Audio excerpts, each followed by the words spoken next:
নির্বাচনী প্রচারণার সপ্তম দিন আজ বিভিন্ন প্রতিশ্রুতি দিয়ে ভোটারদের কাছে যাচ্ছেন প্রার্থীরা। এই মুহূর্তে ঢাকা ৮ আসনের বিভিন্ন এলাকায় প্রচার চালাচ্ছেন এনসিপি প্রার্থী নাসিরউদ্দিন পাটোয়ারি। সেই খোঁজ রাখছেন সহকর্মী তানজিলা খান মিম এবং ঢাকা ১৬ আসনে রয়েছেন শাহরিয়ার জামান পুলক। শুরুতেই যাচ্ছে মিমের কাছে। মিম, ঢাকা ৮ আসনের প্রচারণা কেমন দেখছেন, কি তথ্য রয়েছে?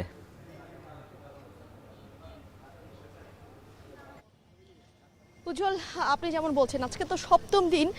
পুরো সপ্তাহব্যাপী আমরা দেখেছি পুরো রাজধানী জুড়ে বিভিন্ন আসনে যে প্রার্থীরা ছিলেন, বিএনপি মনোনীত প্রার্থী, জামাত মনোনীত প্রার্থী, এনসিপি মনোনীত প্রার্থী, সকলেই কিন্তু যার যার মতো করে তারা আসলে নির্বাচনী প্রচারণা চালাচ্ছেন এবং ভোটারদের কাছে গিয়ে ভোটারদের সমস্যা শোনার চেষ্টা করছেন এবং তাদেরকে আশ্বাস দিচ্ছেন যে তারা যদি ভোটে জয়ী হয়ে সংসদে যান তখন আসলে তারা সেই সমস্যাগুলো নিরসন করার সর্বোচ্চ চেষ্টা করবেন।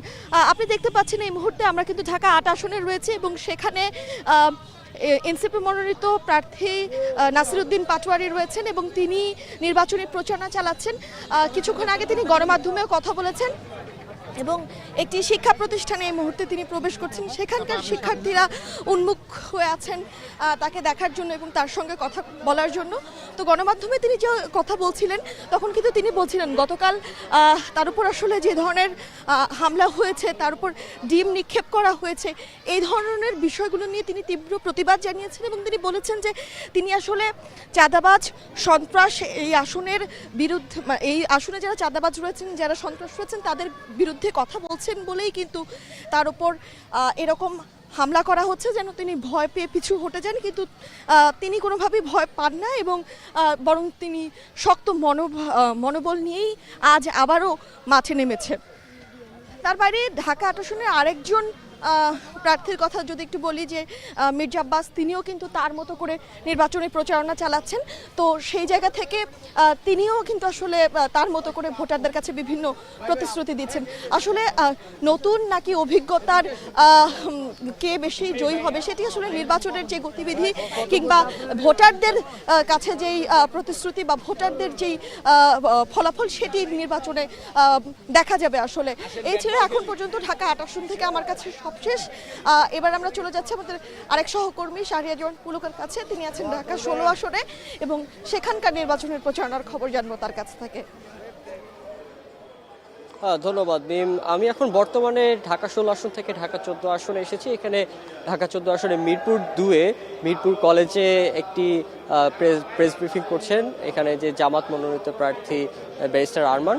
তিনি আসলে এখানে নির্বাচনী ইশতেহার প্রকাশ করছেন এবং তিনি ইশতেহারে বলছেন যে এই এলাকার যে ধরনের প্রথম থেকে যে ধরনের সমস্যা, চাঁদাবাজির সমস্যা এবং বিভিন্ন আইন শৃঙ্খলা জড়িত সমস্যাগুলো, এগুলো নিয়ে তিনি কাজ করতে চান এবং সেই বিষয় কিন্তু এখন বর্তমানে মিরপুর কলেজের যে অডিটোরিয়াম রয়েছে সেই অডিটোরিয়ামে তিনি এখানে ইশতেহার পাঠ করা হচ্ছে। একটু যদি আমি জানিয়ে রাখতে চাই ঢাকা ১৬ আসনের খবরাখবর নিয়ে, সেখানে কিন্তু আমিনুল হক আজকে মিরপুর সিরামিক্স এলাকায় নির্বাচনী প্রচারণা চালাচ্ছেন এবং এর পাশাপাশি তিনি ভোটারদের দাঁড়ে দাঁড়ে গিয়ে বলছেন, তার প্রতিশ্রুতি দিচ্ছেন ভোটে তিনি যদি জয়যুক্ত হন তাহলে কি কি ধরনের উন্নয়ন তিনি করতে চান সেগুলো কিন্তু তিনি ভোটারদের আশ্বস্ত করছেন।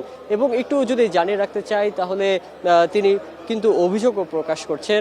তিনি তার যে অপোনেন্ট এবং জামাতের যে প্রার্থী, সেই প্রার্থী আব্দুল বাতেন, তার বিপক্ষে তিনি অভিযোগ করছেন যে নির্বাচনী প্রচারের যে আচরণবিধি তিনি ভালোভাবে লঙ্ঘন করছেন। এগুলোর বিষয়ে তিনি অভিযোগ আনছেন যে নির্বাচনী প্রচারণার যে ব্যানার, ফেস্টুন, পোস্টার রয়েছে, আপনারা হয়তো জানেন যে এবার হয়তো পোস্টার দিয়ে প্রচারণা চালানো নিষিদ্ধ, কিন্তু তাই তিনি কিন্তু বলছেন যে পোস্টার লাগানো হচ্ছে দেয়ালে, কিন্তু সাথে সাথে রঙিন পোস্টারও লাগানো হচ্ছে, যেগুলো আসলে আচরণবিধি লঙ্ঘন করছে। এবং মিরপুর সিরামিক্স এলাকাটি আসলে অনেক দিন ধরে অবহেলিত। এই এলাকাটাতে প্রবেশ করার জন্য আসলে মিরপুর সিরামিক্সের রাস্তাটি, যেটি একমাত্র রাস্তা, সেই রাস্তা দিয়ে আসলে প্রবেশ করতে হয় এবং এই এলাকার অবস্থা, যে মানুষরা রয়েছে সেই মানুষের অবস্থা খুবই জরাজীর্ণ অবস্থা। সেখানে সুপেয় পানির ব্যবস্থা নেই এবং এই এলাকায় বিদ্যুতের সমস্যাও অনেক প্রচণ্ড ব্যাপক হারে কিন্তু তিনি বলছেন যে এই ধরনের সমস্যাগুলো, ভোগান্তিগুলো মানুষ প্রকাশ করছেন এবং সেই ভোগান্তিগুলো নিয়ে কাজ করার আশ্বাস দিয়েছেন আমিনুল হক। তো উজ্জ্বলা, আমার কাছে এই ছিল মিরপুর ১৪ এবং ১৬ আসনের থেকে সর্বশেষ পরিস্থিতি। রাজধানীর প্রচারণার খবর জানাচ্ছিলেন সহকর্মীরা।